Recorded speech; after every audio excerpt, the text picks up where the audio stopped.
Welcome to the Instagram Stories Flash Briefing. I'm your host, Daniel Hill. I give you all the news you need to know about 3 minutes or less. Boom, let's go. You ready?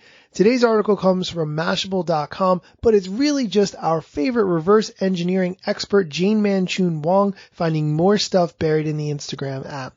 According to her, Instagram is testing a built-in AR background story effect. What that means is you can take a picture and then from your camera roll, pick another picture that you would use as the background. So people couldn't actually tell where you were.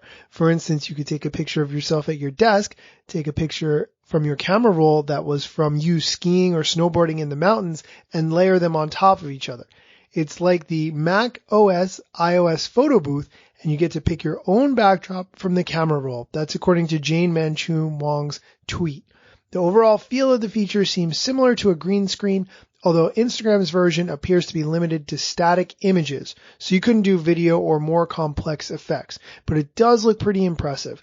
Now, one of the things that I think is really interesting about this is that Snapchat has had really big filters catch on and really get people excited about using the app. Instagram hasn't had a killer feature like that in the same way that Snapchat has over the past few months, but I bet this would be a really big deal when Instagram finally does implement it. Because today's news was short, I want to do a strategic deep dive into a recent article from Later.com, the ultimate guide to writing good Instagram captions. Now, of course, the picture is everything in Instagram, but keeping people on your post for as long as possible is a really good way to get them to be more engaged with your content, and therefore the algorithm will reward that by showing them more of your content. So writing a good caption helps your overall strategy. Here are the tips that Later.com gives. Number 1, write a killer first line, something punchy and attention grabbing. Number 2, add a call to action. That can inspire your followers to go to your website, sign up for a newsletter, or something else. Number 3, add line breaks to longer captions. I've had a lot of trouble with the line break scenario. I'm on Android. I mentioned this before. I get very frustrated, but one of my friends recently told me that using periods in there really helps if you use them as paragraph breaks. It's really tricky to figure out the right way to do it, but it seems to be working for me.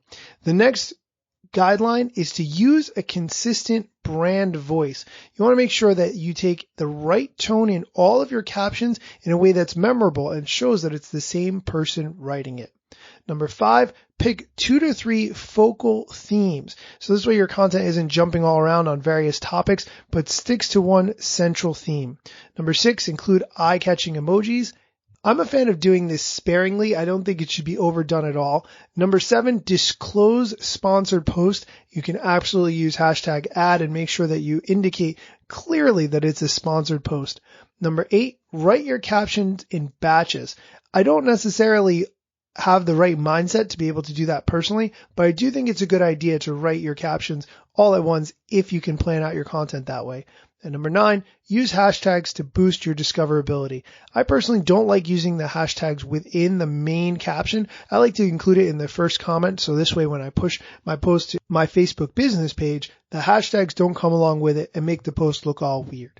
I really like this article because I think taking the time to learn to write a really effective caption can go a long way to making people spend more time with your post because they're interested in not only what the images you're posting are saying about you, but also what the caption allows you to tell about the image.